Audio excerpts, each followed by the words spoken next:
Digas um Conto apresenta de Arthur Conan Doyle, Sherlock Holmes, Os Três Gary Debs, publicado em outubro de 1924.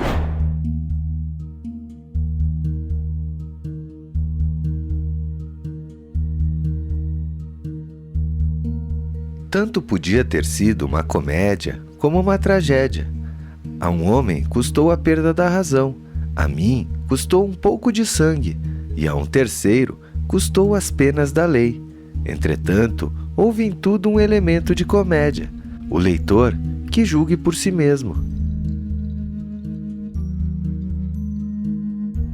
Recordo-me bem da data, pois foi no mesmo mês em que Holmes recusou um título honorífico que lhe foi oferecido por serviços que talvez algum dia sejam descritos. Só me refiro ao assunto de passagem, porque na minha qualidade de sócio e confidente, vejo-me obrigado a evitar qualquer indiscrição. Mas repito que isso me habilita a fixar a data, que foi em fins de julho de 1902, pouco depois do término da Guerra do Boeres. Holmes passara vários dias na cama, como fazia de vez em quando. Porém, naquela manhã, apareceu com um longo documento de papel almaço na mão, piscando divertidamente os olhos cinzentos, de resto geralmente austeros. Amigo Watson, há uma oportunidade para você ganhar dinheiro. Disse-me. Já ouviu alguma vez o nome Gary Deb? Confessei que nunca tinha ouvido esse nome. Pois bem, se puder pôr as mãos num Gary Deb, ganha dinheiro. Por quê? Essa é uma história comprida e também um tanto estrambólica. Creio que em todos os mergulhos que temos dados nas profundezas da alma humana, ainda não nos deparamos com nada tão singular. O sujeito virá aqui para o interrogatório, por isso não quero encetar o assunto antes que ele chegue. Mas, no entanto, é esse o nome de que precisamos. A lista telefônica estava em cima da mesa, ao meu lado. Eu a folheei-a, sem grandes esperanças de encontrar o que desejava, mas fiquei admirado de ver no devido lugar o estranho nome. Dei um grito de triunfo. Aqui eu tenho, Holmes! Ei-lo! Holmes tirou-me o livro das mãos. Gary Deb N. Little Rider Street 136W. Sinto causar-lhe uma decepção, meu caro Watson, mas este é o próprio homem. É o endereço que vem na carta. Precisamos de outro para emparelhar com ele. Neste momento, entrou a Sra. Hudson, com um cartão numa bandeja. Peguei-o e olhei-o. Epa, olhe isto! Exclamei admirado. Trata-se de uma inicial diferente. John Gary Deb, advogado, Moorville, Kansas, Estados Unidos. Holmes sorriu ao olhar para o cartão. Creio que você vai ter de fazer mais um esforço, Watson. Este cavalheiro também já está na trama, embora eu não esperasse vê-lo esta manhã. Todavia, acha-se em condições de nos revelar muita coisa que precisamos saber. Um minuto depois, ele estava no aposento. O Sr. John Gary Deb, advogado, era um homem robusto, de baixa estatura, de rosto redondo, fresco e escanhoado, característico de tantos americanos que se dedicam aos negócios. O efeito geral que aquele indivíduo causava era de uma coisa roliça, quase infantil, parecendo-nos bastante jovem e sorridente. Contudo, seus olhos eram cativantes. Raramente vi numa criatura humana olhos que revelassem uma vida interior tão intensa. Tão vividos eles eram, tão vigilantes, tão prontos a responder a cada mudança de pensamento. O sotaque era americano, sem que, no entanto, fosse acompanhado de qualquer excentricidade de linguagem. Sr. Holmes? Indagou, olhando de relance para um e outro de nós. Sim, seus retratos parecem-se bastante com o senhor, se assim posso dizer. Acredito que o senhor tenha recebido uma carta de meu homônimo, Sr. Nathan Gary Deb, não é? Queira sentar-se. Disse Sherlock Holmes. Creio que teremos muito que conversar. Pegou suas folhas de papel ao maço. O senhor é, sem dúvida, o Sr. John Garrideb, mencionado neste documento, mas certamente está na Inglaterra há algum tempo, não? Por que diz isso, Sr. Holmes? Pareceu-me ler uma sombra de suspeita naqueles olhos expressivos. Seu traje é todo inglês. O Sr. Garrideb esforçou-se por sorrir. Pela leitura dos jornais, conheço suas artimanhas, Sr. Holmes, mas nunca pensei que seria objeto delas. De onde o senhor tirou essa conclusão? O corte do ombro de seu casaco, o bico dos sapatos. Alguém poderia ter dúvidas a esse respeito? Bem, eu não fazia ideia de estar assim, tão inglesado, mas os negócios me trouxeram para cá há algum tempo.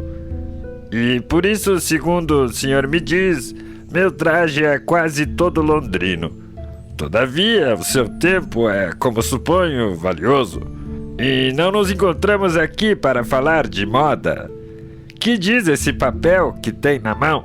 Holmes tinha aborrecido de algum modo nosso visitante, cujo rosto rechonchudo tomara uma expressão bem menos amável. Tenha paciência, Sr. Garrideb, disse meu amigo em tom conciliatório. O Dr. Watson aqui lhe dirá que essas minhas pequenas digressões às vezes no fim mostram algum valor com referência ao assunto. Mas por que é que o Sr. Nathan Garrideb não veio com o senhor? E por que é que o envolveu nesse negócio? Perguntou nosso visitante num súbito assomo de ira. Que diabo tinha o senhor a ver com isto? Só havia aqui um pequeno negócio profissional entre dois cavalheiros. E afinal, por que iria um deles pedir ajuda a um detetive? Eu estive com ele hoje de manhã e ele me falou nessa louca jogada que armou e é por isso que estou aqui. Mas mesmo assim, não achei graça.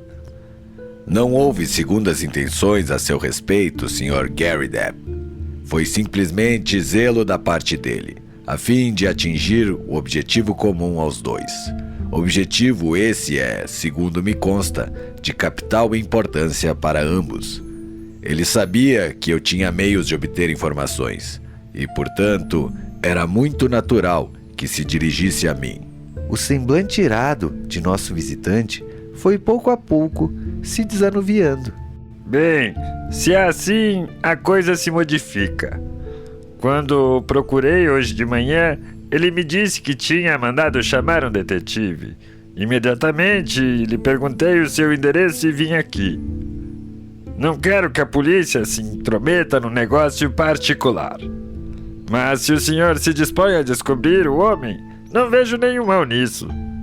Pois é exatamente o que acontece. E agora, cavalheiro, uma vez que o senhor se encontra aqui, gostaríamos muito de ouvir, de sua própria boca, informações exatas. Meu amigo aqui não sabe de nenhum dos pormenores. O Sr. Garrideb examinou-me com um olhar, não muito amistoso. E precisa saber? Nós geralmente trabalhamos juntos. Bem, não há razão para que se faça segredo do assunto. Vou lhes referir aos fatos mais sucintamente que puder. Se o senhor fosse do Kansas, eu não precisaria lhe dizer quem era Alexandre Hamilton Garrideb.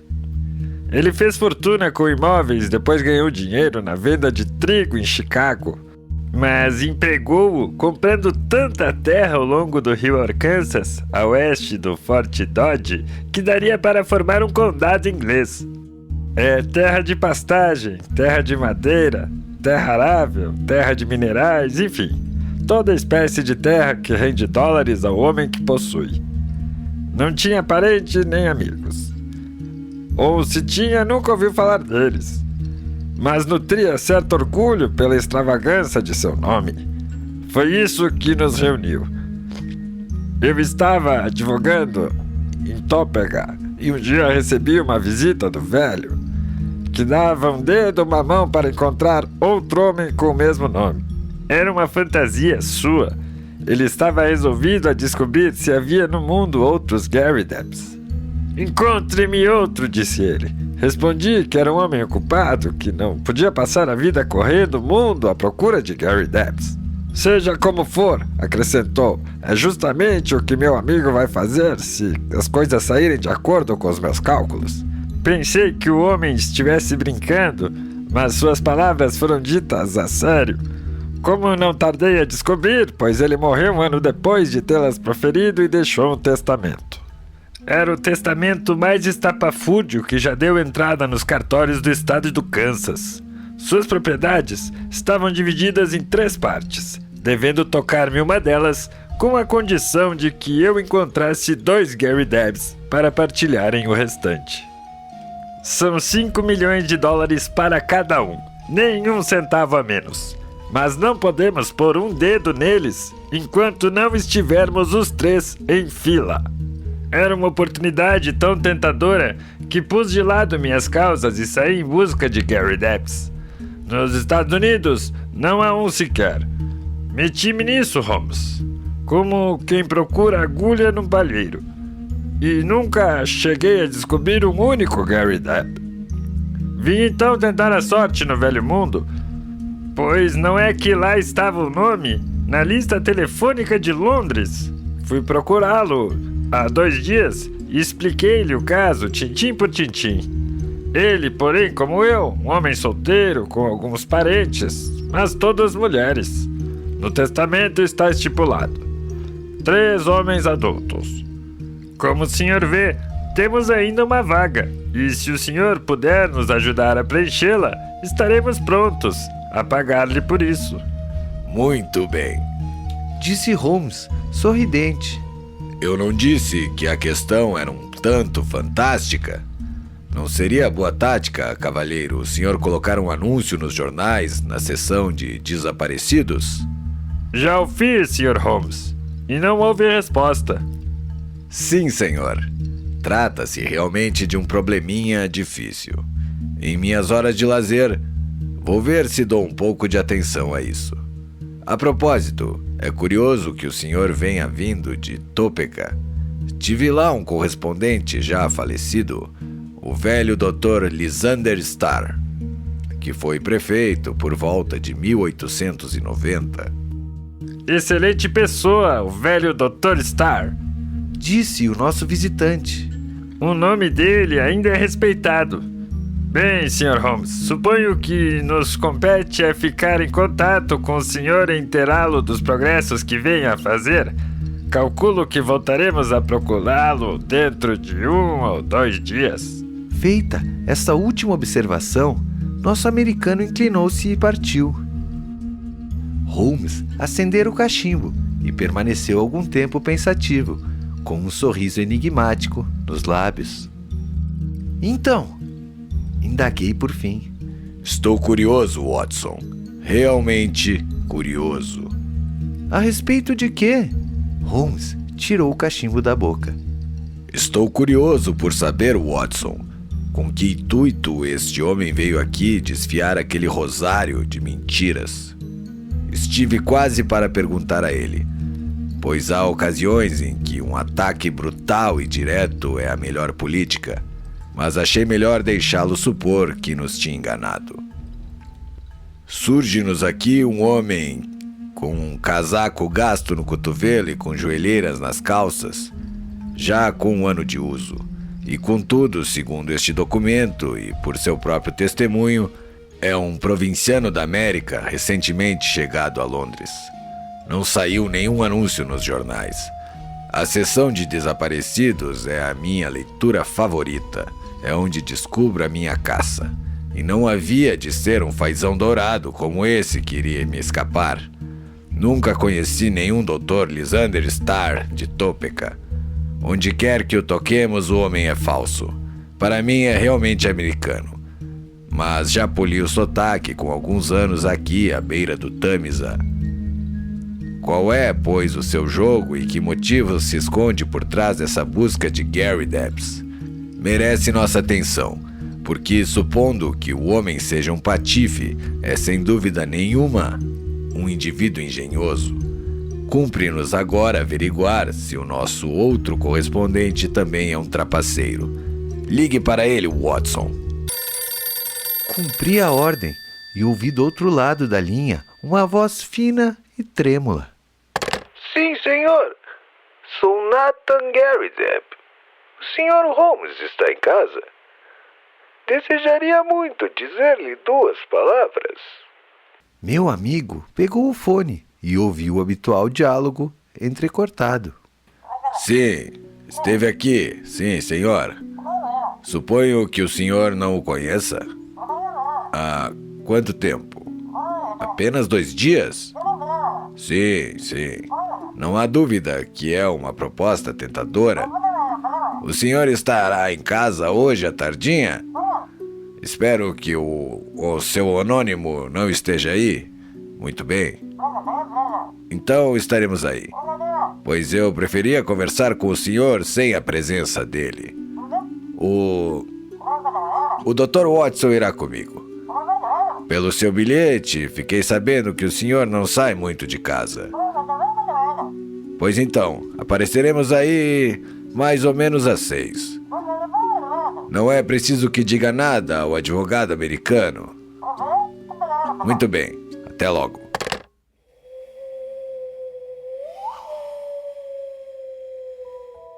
Era o crepúsculo de um lindo dia primaveril, e a Little Rider Street, uma das menores travessas de Edgar Road, a 2 passos da velha Tyron Tree de funesta memória, parecia de ouro e maravilhosa aos raios oblíquos do sol poente.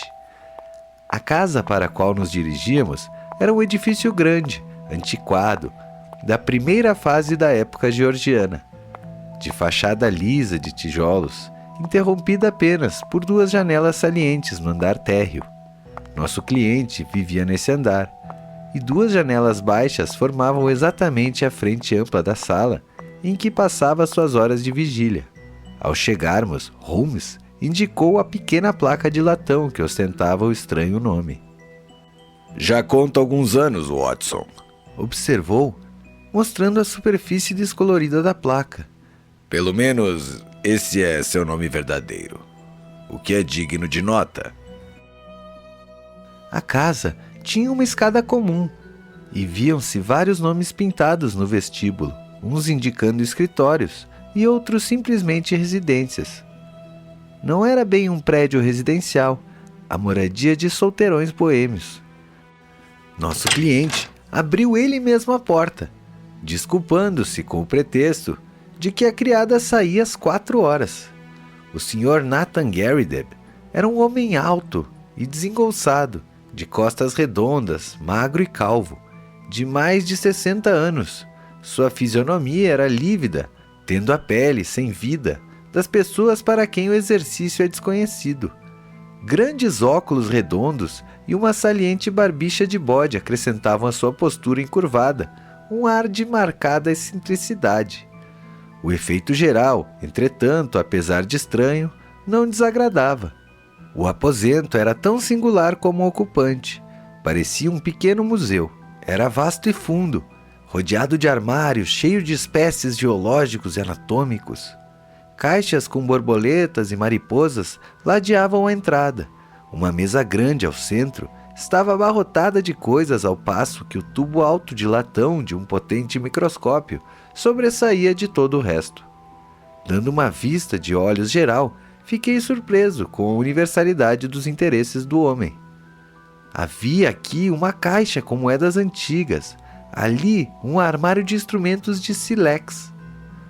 Atrás da mesa central via-se um enorme armário com ossos de fósseis. Em cima alinhava-se uma série de crânios de gesso com inscrições como Neandertal, Hadeberry, Cro-Magnon. Via-se que o homem era um estudioso de vários assuntos. Quando surgiu à nossa frente, segurava na mão direita um pedaço de camurça com a qual polia uma moeda. Siracusana, e do melhor período, explicou ele, erguendo-a. Degeneraram notavelmente ao fim do período. As do apogeu são as que eu melhor reputo, se bem que algumas preferiam as da escola de Alexandria. Há aí uma cadeira, Sr. Holmes. Deixe-me tirar os ossos que estão em cima dela. E o senhor cavalheiro... sim, Dr. Watson. Tenha a bondade de pôr para o lado o vaso japonês.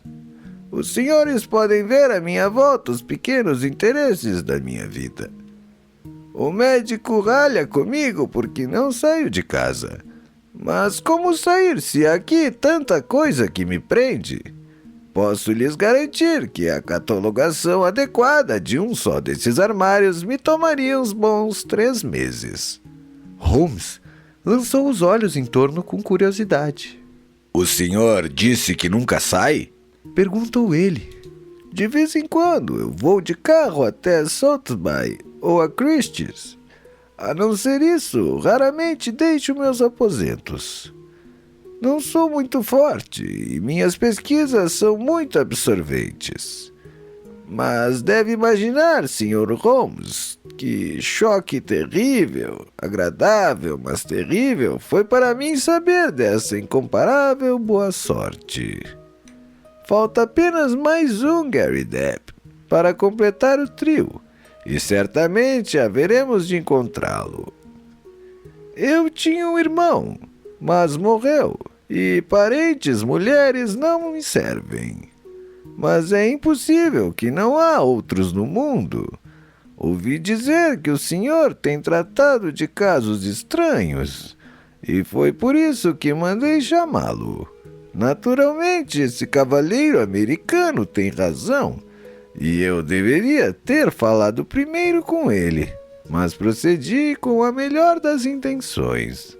Creio que o senhor agiu acertadamente, disse Holmes. Mas está realmente desejoso de ter propriedades na América? Não, de jeito nenhum. Mas nada no mundo conseguiria me afastar de minha coleção. Mas aquele cavalheiro assegurou-me de que adquirirá a minha parte logo que possamos reivindicar o que nos pertence. Falou-se em $5 milhões. Aparentemente, no mercado, 12 espécimes de que preencherão lacunas na minha coleção que não posso comprar, por falta de algumas centenas de libras. Imagine o senhor o que não poderia fazer com os $5 milhões. Já tenho um bom começo de coleção nacional. Serei o Hans Lane do meu tempo. Seus olhos cintilaram por trás dos grandes óculos. Era evidente que o Sr. Nathan Gary Depp não pouparia trabalho para descobrir um homônimo. Vim aqui simplesmente para travar conhecimento com o senhor. E não há razão para que eu interrompa seus estudos, disse Holmes. Prefiro estabelecer contato pessoal com aqueles os quais trato. São poucas as perguntas que preciso fazer, pois tenho no bolso sua narrativa, que é muito clara, e preenchi as lacunas quando aquele americano foi à minha casa. Pelo que sei, até esta semana o senhor ignorava que ele existia. Sim, ele esteve aqui na terça-feira passada. Ele falou da nossa entrevista hoje? Sim, veio imediatamente falar comigo. Ficou muito zangado. Por que ele teria ficado zangado? Parecia um tanto aborrecido, como se houvessem duvidado de suas palavras. Mas já se mostrava outra vez alegre quando voltou. Propôs algum plano de ação? Não. Recebeu do senhor ou pediu-lhe algum dinheiro? Não. O senhor não vê a possibilidade de ele ter em vista alguma outra coisa? Nenhuma. A não ser aquilo que declarou. O senhor lhe falou de nossa conversa telefônica marcando a presente visita? Sim, falhei-lhe. Holmes perdeu-se em cogitações. Percebi que estava embaraçado. O senhor tem objetos de valor em sua coleção? Não, senhor. Não sou rico. Trata-se de uma boa coleção, mas não é valiosa. Não tem medo de ladrões? Não, nenhum. Há quanto tempo o senhor mora aqui? Há cerca de 5 anos. O interrogatório de Holmes foi interrompido por uma enérgica pancada na porta. Bem, nosso cliente abrira. O advogado americano entrou alvoroçadamente na sala. Está aqui! Gritou ele, agitando um papel acima da cabeça. Ainda bem que cheguei a tempo de apanhá-los. Sr. Nathan Garrideb, meus parabéns! O senhor é um homem rico. Felizmente nosso negócio está concluído e coroado de êxito. Quanto ao senhor, Sr. Holmes, só podemos dizer que sentimos ter lhe dado um incômodo inútil. Entregou o papel ao nosso cliente, que fixou os olhos no anúncio sublinhado. Holmes e eu curvamo-nos para a frente. E por sobre o ombro do Sr. Nathan Garrideb, lemos o que se segue. Howard Garrideb, construtor de máquinas para a lavoura, atadeiras, ceifeiras, arados manuais e a vapor, semeadeiras grandes, carretas para trabalhos rurais e agrícolas em geral, orçamento para poços artesianos. Grosvenor Building, Aston. Esplêndido! Exclamou o dono da casa. Temos então o nosso terceiro homem. Eu tinha mandado proceder à investigação em Birmingham. Observou o americano. E meu gerente naquela cidade mandou-me este anúncio de um jornal de lá. Temos de nos mexer para levar a coisa a bom termo. Escrevi ao homem dizendo que o senhor procurará em seu escritório amanhã, às 4 da tarde. O senhor quer que eu o procure? O que diz a isso, Sr. Holmes? Não acha que seria mais prudente? Eu, um americano nômade, com uma história mirabolante, será que ele acreditaria no que digo? Mas o senhor é um inglês com sólidas referências, ele seria obrigado a dar atenção no que o senhor diz. Eu poderia ir com o senhor se fizesse questão, mas acontece que amanhã tem um dia muito cheio. Contudo, poderei ir em seu auxílio, caso haja algum contratempo. É que há anos que não faço uma viagem dessas. Nada mais simples, Sr. Garrideb. Fiz o roteiro completo de sua viagem. O senhor parte ao meio-dia e deve chegar lá um pouco depois das 2. Assim pode estar de volta à noite. A única coisa que tem a fazer é procurar o homem, expor-lhe o caso e obter uma certidão oficial de que ele existe. Que diabo! Acrescentou com calor. Considerando que vim lá do coração da América, é bem pouco o senhor andar 160 quilômetros para terminar o negócio. De acordo, Disse Holmes. é pura verdade o que este cavalheiro diz. O Sr. Garrideb encolheu os ombros, com um ar de desconsolo. Bem, já que o senhor insiste, irei. Para mim, certamente é difícil recusar qualquer coisa, à vista do clarão de esperança que o senhor veio acender em minha vida. Está combinado. E sem dúvida o senhor logo que puder vai me dizer como tudo ocorreu. Eu me incumbirei dessa parte. Bem, Acrescentou, consultando o relógio. tenho de ir andando, virei amanhã. Sr. Nathan, a hora do trem de Birmingham para o seu Botafora. Saímos juntos, Sr. Holmes? Então, adeus. É possível que amanhã à noite tenhamos novas para o senhor.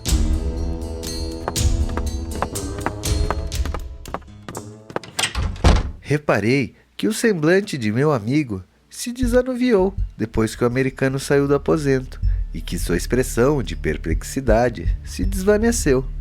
Desejaria dar uma olhadela em sua coleção, Sr. Garrideb? Em minha profissão, toda espécie de conhecimentos, ainda que desordenado, é útil e esta sua é um repositório deles. Nosso cliente ficou radiante e seus olhos faiscaram por trás de enormes lentes. Sempre ouvi dizer que o senhor é um homem inteligente. Eu poderia lhe mostrar algumas coisas agora, se o senhor dispuser de tempo. Infelizmente não disponho. Mas esses espécimes estão bem rotulados e classificados que quase não necessitam de sua explicação pessoal. Se eu puder vir aqui amanhã, presumo que o senhor não se oponha a que dê uma vista de olhos nesses objetos, não? De modo algum. Eles estão aqui a seu dispor. Naturalmente, a sala estará fechada, mas a senhora Saunders fica no subsolo até às 4 horas. E pode deixá-la entrar aqui com a chave dela. Muito bem. Por acaso amanhã à tarde estarei livre. Se o senhor disser uma palavrinha, senhora Saunders, tudo estará em ordem.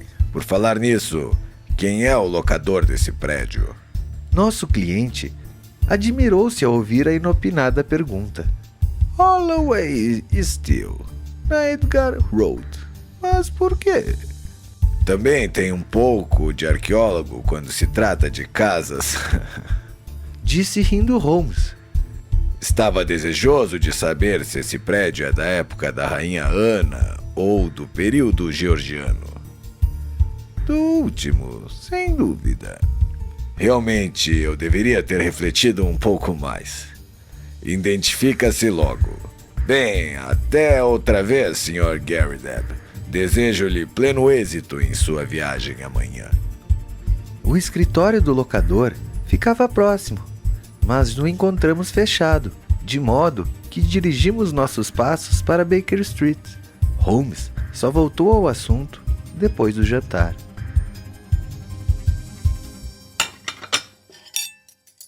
Nosso pequeno problema já está quase resolvido. Você, com certeza, já delineou a solução. Para mim, não tem pé nem cabeça. A cabeça já está à vista e o pé deve aparecer amanhã. Não notou nada de especial naquele anúncio? Notei que estava escrito plow, arado, em vez de plough, carreta. Oh, notou realmente? Está melhorando, Watson. Sim, isso é o mau inglês, mas bom americano. O tipógrafo pôs como estava. Também havia lá um buckboard, que é puramente americana. Além disso, poços artesianos são mais de lá do que daqui. Era um anúncio tipicamente americano, com a intenção de parecer uma firma inglesa. Que é que você concluiu daí?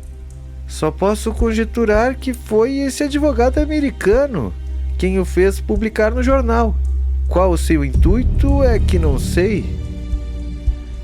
Há mais de uma explicação. Em todo caso, o que está fora de dúvida é que ele quis levar aquele bom fóssil a Birmingham. Estive quase para dizer que não fosse, pois ia perder tempo e dinheiro. Mas, pensando melhor, pareceu-me preferível que ele se ausentasse, deixando-nos o campo livre. O dia de amanhã, Watson, sim, o dia de amanhã nos dirá tudo, tudo, tudo, tudo, tudo.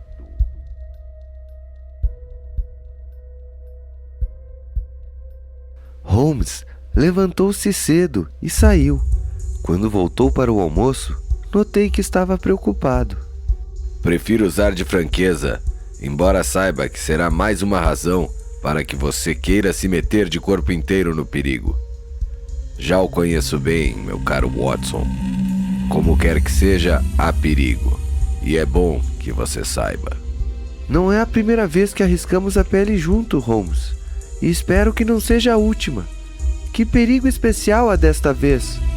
Estamos diante de um caso muito difícil.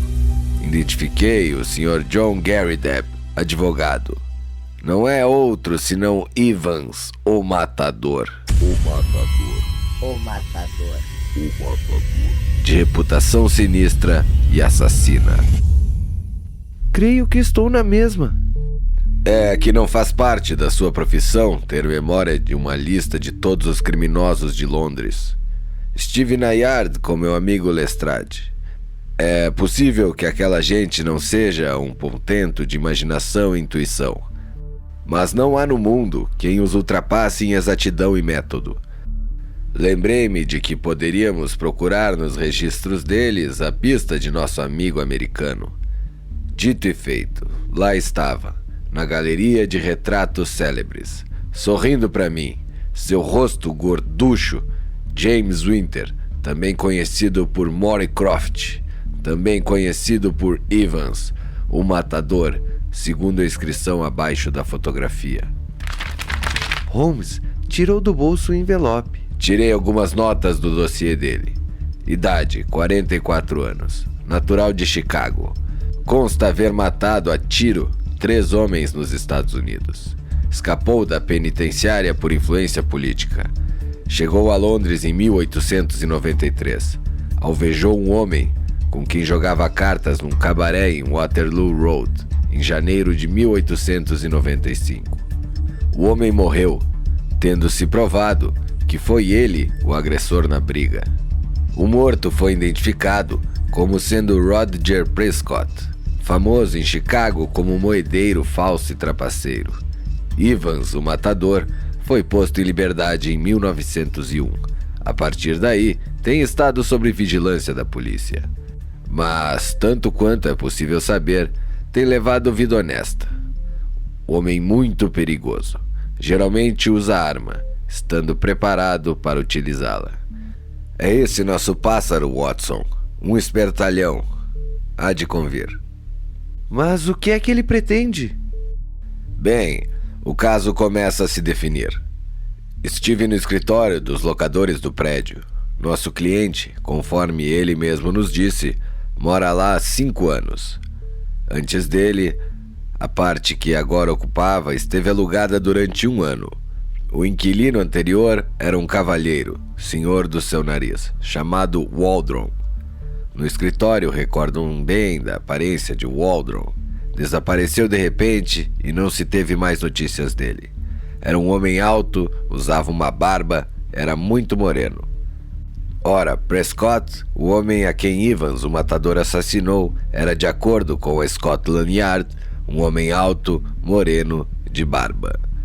Como hipótese que nada tem de absurda, penso que podemos supor que Prescott, o criminoso americano, residia no mesmo aposento que nosso inocente amigo agora consagra o seu museu. Dessa forma, obtemos um elo da corrente, como você vê. E o outro elo? Bem, temos que ir procurar agora. Tirou um revólver da gaveta e me entregou. Levo comigo a minha velha arma favorita. Se o nosso amigo do Oeste Selvagem não quer deslustrar a alcunha, devemos ir preparados para enfrentar. Concedo-lhe 1 hora para a sexta, Watson. Depois disso, penso que terá chegado o momento da nossa aventura na Ryder Street. Eram 4 horas em ponto, quando chegamos ao singular apartamento do Sr. Nathan Garrideb. A criada, a Sra. Saunders, estava se preparando para sair, mas não hesitou em nos franquear a entrada, pois a porta fechava-se com um trinco de mola, e Holmes prometeu que deixaria tudo em ordem antes de sairmos. Pouco depois, a porta da rua foi fechada. A touca da criada passou pela janela saliente, e verificamos que estávamos sós no andar térreo da casa. Holmes fez um rápido exame no interior. Havia um canto escuro no armário que sobressaía um pouco da parede. Foi atrás dele que finalmente nos agachamos, enquanto Holmes, num sussurro, explicava as suas intenções. Ele precisava afastar o nosso amável amigo deste aposento. Isso é claríssimo. E, como colecionador, nunca saía da sala. Era necessário descobrir um meio de o fazer sair. Toda essa invenção de Garrideb não tem, evidentemente, outro fim. Devo dizer, Watson, que há nisso qualquer engenho infernal. Mesmo admitindo-se que o nome estrambólico do inquilino tem oferecido ao americano um ensejo que ele mal podia esperar, o homem armou seu plano com admirável sagacidade. Mas que quer ele? Amigo Watson, é para isso que estamos aqui. Isto é, para sabermos o que ele intenta. Segundo interpreto a situação, o plano de Evans nada tem a ver com o nosso cliente. É alguma coisa que está ligada ao homem que ele matou. O homem que talvez tenha sido seu aliado no crime. Deve existir neste recinto algum segredo reprovável. Assim interpreto os acontecimentos. De início pensei que nosso amigo tivesse na sua coleção, sem saber, algo de mais valor, que chamasse a atenção de um grande criminoso, mas o fato de ter Roger Prescott, de infausta memória, morado nesses aposentos, indica uma razão mais profunda. Bem, Watson, só nos resta ter paciência e ver o que nos reserva a próxima hora.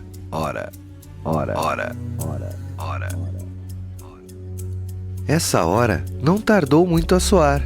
Ainda nos encolhemos mais na sombra quando ouvimos a porta externa abrir-se e fechar-se. Soou depois o ruído metálico de uma chave e o americano estava no aposento. Depois de fechada mansamente a porta, o homem relanceou os olhos em redor para ver se estava bem seguro. Tirou o casaco e caminhou para a mesa de centro com a desenvoltura de quem sabe perfeitamente o que vai fazer e como fazê-lo. Empurrou a mesa para um lado, puxou o tapete quadrado sobre o qual ela repousava, enrolou bem enrolado e em seguida, tirando do bolso interno um pé de cabra curto, ajoelhou-se e pôs-se a trabalhar vigorosamente no chão. Daí a pouco, ouvimos o som de tábuas sendo arrancadas do lugar, e um instante depois estava feito um quadrado no assoalho. Evans, o matador, riscou um fósforo, acendeu um toco de vela e desapareceu da nossa vista. Evidentemente, nosso momento chegara. Holmes deu-me um toque no punho como sinal e juntos nos dirigimos o mais discretamente possível para junto do alçapão aberto. Apesar de termos andado de mansinho, o velho assoalho deve ter estalado debaixo de nossos pés, porque a cabeça do americano, espreitando ansiosamente em torno, emergiu subitamente do espaço aberto. Virou para nós o rosto, em que se estampava ódio e raiva, mas pouco a pouco suas feições foram abrandando-se e abriram-se num sorriso cínico quando ele percebeu que 2 pistolas estavam apontadas para sua cabeça. Disse com frieza, ao subir com dificuldade para a superfície: Desconfio que o senhor foi mais esperto que eu, Sr. Holmes. Percebeu o meu jogo, segundo creio, e tratou-me desde o princípio como um trouxa. Dou a mão à palmatória. O senhor me venceu e...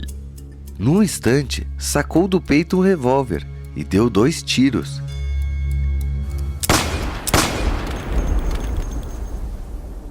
Senti de súbito um calor, como se um ferro em brasa tivesse passado sobre a minha coxa. Ouviu-se uma pancada na cabeça do homem. Viu-o vagamente estatelar-se no chão, com o rosto banhado de sangue, enquanto Holmes o revistava para desarmá-lo. Em seguida, os vigorosos braços de meu amigo enlaçaram-se e me arrastaram-me para uma cadeira. Você não está ferido, Watson? Pelo amor de Deus, diga que não está ferido! Valia bem um ferimento. Valia vários ferimentos, com a constatação da profunda lealdade e da afeição que se escondia sobre aquela máscara de frieza. Seus olhos claros e severos se turvavam por um momento, e os lábios firmes tremiam. Por uma única vez, aquela, eu vi, de relance, um grande coração e também um grande cérebro. Todos os meus anos de colaboração humilde, mas leal, culminaram naquele momento de revelação. Não é nada, Holmes. É um simples arranhão. Ele rasgara as minhas calças com seu canivete. Tem razão, disse ele, com um suspiro de imenso alívio. É superficial. Seu rosto parecia de pedra quando fitou o nosso prisioneiro, que começava a sentar-se com uma expressão aturdida. O senhor teve mais sorte do que merece. Se tivesse matado Watson, não sairia vivo deste aposento. E agora, cavalheiro, que tem a dizer para se justificar? Ele não tinha justificação possível. Com a fisionomia carregada, deixou-se ficar onde estava. Apoiei-me ao braço de Holmes e juntos olhamos para a pequena cave que tinha sido descoberta pelo alçapão secreto. Ainda estava iluminada pela vela que Evans levara consigo ao descer. Os nossos olhos deram com uma massa de máquinas enferrujadas, grandes rolos de papel, uma porção de frascos em desordem e, muito bem arrumadas, sobre uma mesinha, várias pilhas de pequenos pacotes. Uma tipografiazinha manual, os apetrechos de um falsário, comentou Holmes. Sim, senhor. Confirmou nosso prisioneiro, erguendo-se lentamente e a cambalear, e deixando-se logo cair pesadamente na cadeira. O maior moedeiro falso que já houve em Londres. Aquilo é a guitarra de Prescott. E aqueles pacotinhos em cima da mesa são 2.000 notas, no valor de 100 libras cada uma, e prontas para circular em qualquer parte. Sirvam-se, cavalheiros, façamos uma transaçãozinha e deixem que eu vá embora. Holmes riu. Nós não fazemos coisas dessas, Sr. Evans. Para o senhor, não há neste país um esconderijo que valha. Foi o senhor que atirou contra esse tal Prescott, não foi? Fui, sim, senhor. E por causa disso, gramei 5 anos. Embora tivesse sido ele quem me provocou. 5 anos! Quando eu deveria receber uma medalha do tamanho de um prato de sopa. Não havia quem pudesse distinguir entre Prescott e o Banco da Inglaterra. E se eu não tivesse eliminado ele, inundaria Londres de notas falsas. Era eu a única pessoa do mundo que sabia onde ele as fabricava. É de admirar que, quando descobri esse pobre maníaco de nome extravagante, que não arredava o pé daqui de maneira alguma, é de admirar, repito, que eu fizesse tudo para afastá-lo daqui. Talvez tivesse sido mais prudente despachá-lo desse mundo. Nada seria mais fácil. Mas sou um sujeito de bom coração que não tem coragem de dar um tiro, a não ser que outro homem também tenha uma arma. Mas, afinal, diga-me, Sr. Holmes, que fiz de mal? Não usei isso aqui. Não fiz um arranhão nesse colecionador tonto. Para onde o senhor me leva? Que me conste, há contra o senhor apenas isto: tentativa de homicídio, disse Holmes. Isso, porém, não é nosso ofício. Pertence a outra alçada. O que queríamos de momento era justamente a sua mansa pessoa. Por favor, Watson, dê um telefonema à Yard. Creio que não será totalmente inesperado para eles.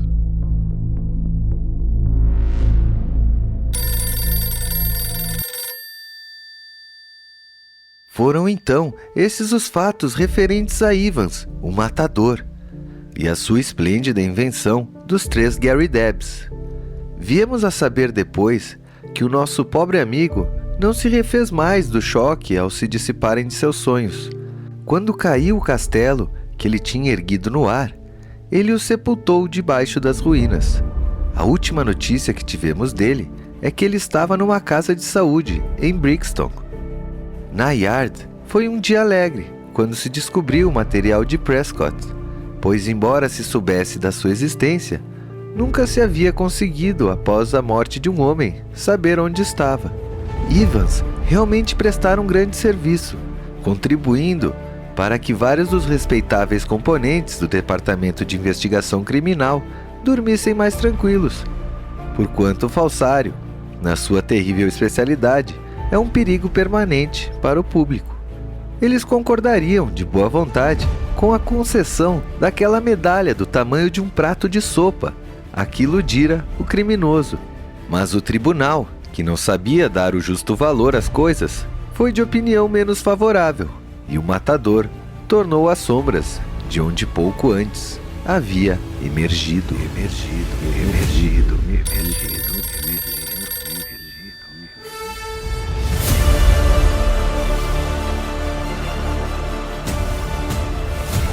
Fim do conto.